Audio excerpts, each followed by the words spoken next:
In this lesson, we are identifying key features of a quadratic function. So let's review.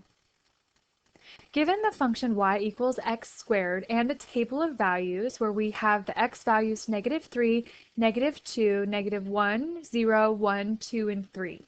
So given these x values, we can then substitute those values in for x into our equation and then solve for y.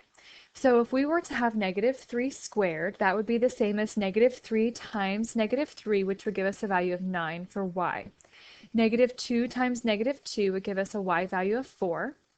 -1 squared would give a y value of 1. 0 squared is 0. 1 squared is 1. 2 squared is 4.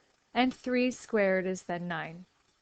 So now given the coordinate plane, we are going to plot these ordered pairs. So the x value of -3 and a y value of 9, so that ordered pair. The ordered pair -2, 4, -1, 1, 0, 0, 1, 1, 2, 4, and 3, 9.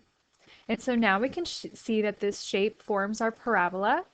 And this function of y equals x squared and this graph that corresponds to this equation is what we refer to this as the parent function.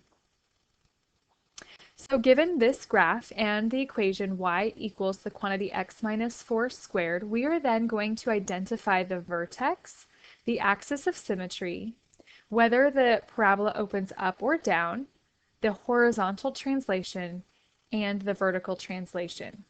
So in this lesson, we are just focusing on the parabola and the graph, and then in the next lesson, we will then bring in how that equation relates to the graph. So when we are identifying the vertex of the parabola, we are looking for the maximum or the minimum depending on whether the parabola opens up or down.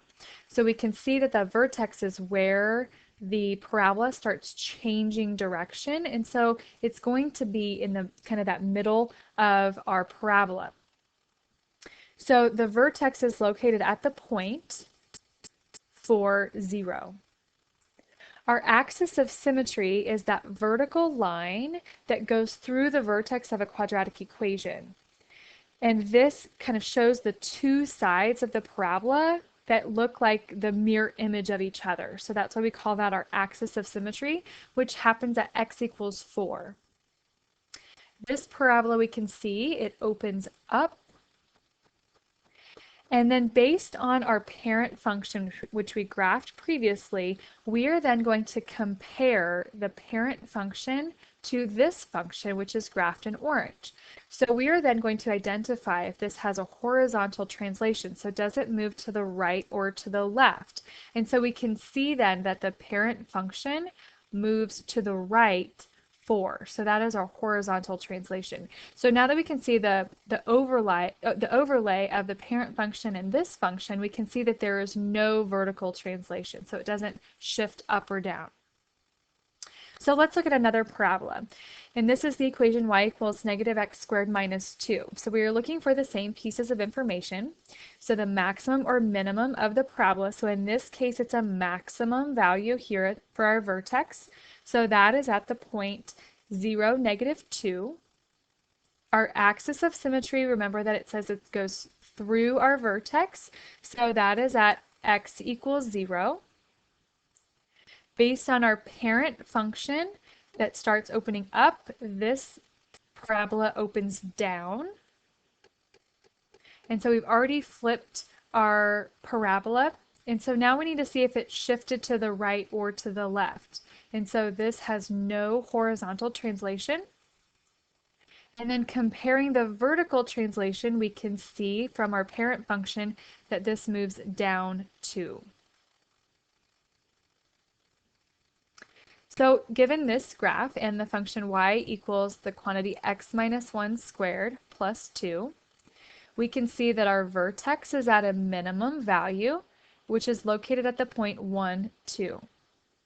The axis of symmetry is at x equals 1. This parabola opens up. Based on the parent function, the horizontal translation, so we are seeing if it moves to the right or to the left, it moves to the right 1, and then it moved up 2.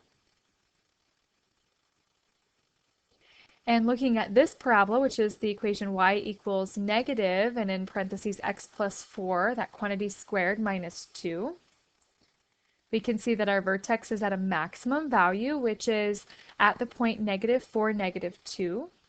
The axis of symmetry is x equals negative 4.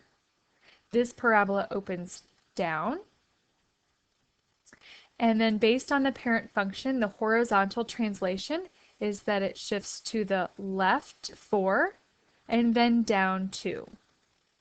So in this lesson, we have learned to identify key features of a parabola based on the graph.